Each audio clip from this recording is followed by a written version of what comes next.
você vai ter que se desprender dessa manada. Se você faz o que todo mundo faz, você vai chegar no mesmo lugar que todo mundo chega. Se você se conforma, você será como uma manada. Vai mugir como uma manada. Vai andar dentro dela. Mas o primeiro desafio é você olhar para aquilo e falar, eu não quero isso aqui. Quem assistiu o filme Formiguinhas, fala justamente de uma formiguinha que não queria ser como formigueiro. Então o primeiro desafio é você olhar e falar, eu não quero isso aqui. Eu tinha uma mulher no ônibus que eu pegava, mas o nome dela era Ilka. E a Ilka, ela era a prefeita do meu ônibus. E ela era que organizava tudo, ela era xerifona, entendeu? Organizava tudo. Natal tinha amigo secreto. Então ela tentava transformar aquele ambiente hostil numa coisa mais agradável. Achava bonito o trabalho da Ilka, mas ela há 40 anos pegava aquele ônibus. E eu olhava para a Ilka e me dava um certo desespero. Por mais bonito que fosse aquele trabalho, era um trabalho de quem se conformou. Ela ganhou a forma. Eu não quero ganhar essa forma. Minha primeira atividade que eu fiz, minha primeira iniciativa que eu fiz, eu tinha um relógio. E aí a primeira coisa que eu fiz foi vender esse relógio. Então comecei a vender para os meus amigos, amigos do bairro, amigos da escola. Daqui a pouco eu comecei a vender para vizinho do amigo. E o negócio começou a rodar. Depois, num segundo momento, quando eu comecei a vender com um pouco mais de escala, eu comecei a questionar. Porque o que eu ganhei vendendo aqueles relógios já era mais do que o meu pai e a minha mãe ganhavam no mês. Mas quando eu ganhei aquele dinheiro, eu gostei de ganhar aquele dinheiro. E eu me senti assim, cara, por que as pessoas pegam 2 horas de ônibus para ganhar um salário mínimo? Por que elas fazem isso? Elas não vendem relógio. As pessoas, elas são treinadas para poderem entrarem nessa linha de montagem. A pergunta é, para você ter sucesso, para você se destacar, para você cumprir com excelência a tua missão, e eventualmente, se você enriquecer, uma coisa é fato. Se alguém pergunta assim, olha, existe fórmula para o sucesso? Eu não acredito em fórmula para o sucesso, mas existe fórmula para a mediocridade, que é seguir a linha de montagem. A frase que eu falo é que é meio filosófica, que eu gosto. Eu repito ela a exaustão, que é estabilidade não existe. Não existe estabilidade. Ou tu tá subindo ou tu tá caindo. Se você não tá subindo, você tá na inércia perto de cair. Um jardim, tá lindão, tá bonitão, gramadinho, as florzinhas ali, as árvores, tudo alinhadinho e tal.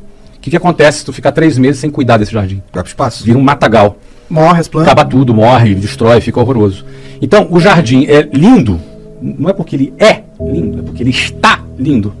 E permanecerá lindo se você cuidar dele. Do contrário, é fato inexorável que ele vá virar um matagal. O que esse conceito tem a ver com a vida, cara? Negócio. Aconteceu com a tua filha. Com a filha? Ou com Covid agora? Quem imaginar que ia ter Covid? Porque se você faz o que todo mundo faz, você vai chegar no mesmo lugar que todo mundo chega. Se você dá todos os passos que todo mundo dá, você necessariamente vai chegar no mesmo lugar que todo mundo chega. E na melhor das hipóteses, você estar na média já é uma vitória. E a média é a mediocridade. Então, a maioria vai ficar nas médias. Mas a maioria por quê? Porque são as pessoas que vão seguir esse modelo, porque é muito difícil sair desse modelo. É muito desafiante, dá medo você sair dessa linha de montagem. Então, para você necessariamente ser bem-sucedido, se destacar, não ser um a mais nessa multidão, você vai ter que se desprender dessa manada. Aí começam os problemas. O primeiro desafio é você não se conformar com a manada. E aí tem uma diferença entre se conformar e ser uma pessoa grata, satisfeita. Porque a gente aprende a agradecer a Deus por tudo. E isso é bom. A gratidão é uma coisa que ajuda a nossa saúde mental. E a gente que começou pobre na vida, aprende a ser grato pelo feijão, arroz e ovo que está comendo. A gente aprende a agradecer e ser grato. Isso é muito saudável.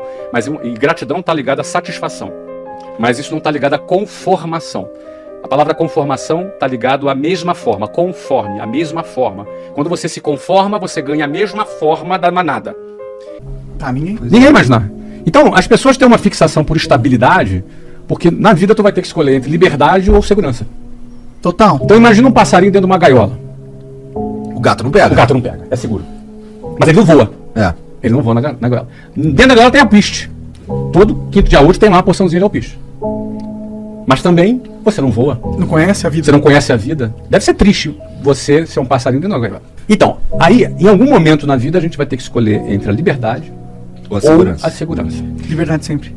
Eu opto pela liberdade, mas ela tem um preço. E as pessoas, às vezes, têm medo de pagar esse preço, porque o preço da incerteza, né? O preço da dúvida. Mas, na minha opinião, tem a emoção da vida também, né? O intuitivo é o cara, tô bem. Agora, consegui, agora eu tô bem. Já aí o cara pensa, não, mas Flávio, se o cara for funcionário público, ele tem estabilidade. Tá na lei. E aí eu digo o seguinte, e se o país quebrar? Porque a Grécia quebrou e 100 mil funcionários públicos foram demitidos. Mas tá na lei, a lei muda. O mesmo cara que deu uma canetada lá, ele dá uma outra canetada, não podia mudar. Ah, mas tem direito adquirido. Verdade. Mas e se o país entrar em colapso? Trabalho não recebe, como muitas pessoas trabalham não recebem. Então é importante, eu falo sobre isso, não tenho nada contra funcionário público, de forma alguma. Eu fui, meus pais são funcionários São públicos. necessários? São necessários e importantes. Então, quando eu falo isso, eu falo porque ter a consciência de que estabilidade não existe ajuda a gente a tomar a melhor decisão para a metáfora de vida que a gente quer viver. Se é da liberdade ou se é da segurança. Sim. Não, mas o passarinho tá lá dentro, não entra o gato. Tá. E se o dono do passarinho morrer e não levar o piche? Ele morre de fome. Quem leva o piche pode morrer. Pode esquecer a janelinha aberta. Então não é tão seguro. E em última análise, também na bad vibe aqui, eu vou morrer. Então eu posso morrer daqui a 1 hora, daqui a 1 semana, daqui a 1 ano, daqui a 10 anos, 20, 30, não sei. Mas 1 hora, certo. Eu vou morrer. E vocês também. Ninguém vai escapar vivo daqui. É verdade. Então, meu amigo, pior do que morrer é não viver com medo de dar errado. Porque morrer todos vão, mas será que todos vivem? Eu tô falando de grana, tá? Não. Ganhar dinheiro e tal. Não. A questão é o propósito de vida, usar, né? O propósito de vida da pessoa não necessariamente pode ser rico. Ela pode ser feliz e cumprir um propósito de vida, independentemente da grana. Se um filho seu falar assim, rapaz, cara, Quero ser padre. Meu filho faz o que quiser, cara. Faz o que quiser. Tanto é que as minhas empresas todas serão vendidas. Então, ele não tem obrigação nem de me suceder, não tem obrigação. Ele vai fazer o que ele quer da vida dele. Entendeu? As maluquices que eu invento não tem nada a ver com ele. Se ele quiser inventar dele, que invente. Agora, o que eu posso deixar para ele também? Conhecimento. Conhecimento. Não é? Simplesmente deixar grana. Guidance. É pouco, mas guidance, mentorship, né? Ensinar, isso tudo a gente pode fazer. Tem uma imagem que eu costumo falar, e é quando eu pegava lá um ônibus 5 horas da manhã, e no inverno é de noite no Rio de Janeiro. E como é um pouquinho mais frio do lado de fora, e você tem ali 8 pessoas por metro quadrado respirando no mesmo lugar, em situações como essa, eu ficava ali de frente para uma janela, do lado de fora escuro, e eu ficava olhando para o meu reflexo no espelho no ônibus. E eu me via naquela situação. E eu me recordo bem de falar, cara, eu vou sair daqui. Eu não quero ficar aqui. Então, eu acho que o primeiro ponto é você dar um basta para você não se conformar com aquilo. A primeira coisa. Esse é o primeiro ponto. Porque a gente acaba se acostumando na nossa vida e tolerando determinadas coisas. Eu acredito que todos são capazes. Eu acredito que a inteligência, o cérebro humano, ele é muito capaz, só que ele é condicionável. Como tudo na nossa vida. Mas era o meu caso. Eu tinha uma visão limitada. Eu também tinha uma visão limitada. Mas era o fato, era o seguinte. Eu olhava, analisava aquilo, a conta pra mim não fechava. Eu fazia uma conta na minha cabeça. Eu pensava assim, cara, daqui a 30 anos eu vou estar aqui. Como essas pessoas que estão aqui. Só que eu não quero. Então assim, quando você começa a questionar, o teu cérebro começa a pensar, cara, o que eu vou fazer pra sair daqui? Eu não tinha as respostas ainda. Não necessariamente a pessoa sabe o que vai fazer. Não é fácil. E alguém pode dizer, é fácil esse cara fazer, ele falar isso, ele é rico. Então hoje é mais fácil falar, mas eu estive naquela situação dentro do ônibus que a gente está falando aqui. Então penso que primeiro é questionar. O primeiro questionamento, eu não vou sair daqui. Não tem solução isso aqui. Daqui a 30 anos eu vou estar aqui. É isso que eu quero para minha vida? Não. Se é não, eu tenho que sair daquele ciclo. Você tem que sair daquilo. Porque a decisão de sair da manada, os primeiros metros longe da manada, a manada te vê saindo dela. E a manada te julga, te põe medo. Vai começar assim. Geralmente, as piores pessoas para você vender são os amigos e parentes. São os piores. Eu tinha um vizinho que logo quando eu comecei a vender curso de inglês, eu arrumei um emprego para vender curso de inglês. E fui começar a vender curso de inglês. E ele era um cara que trabalhava de gravata. E eu achava assim, cara, esse cara deve ser importante. E aí eu fui lá falar do inglês para ele. E ele marcou na casa dele. Eu fui na casa dele, sentei com ele na mesa. Apresentei tudo, cara. Ele deixou eu apresentar tudo, cara. E ficava fazendo perguntas, se fazendo de interessado. A gente ficou 1 hora conversando.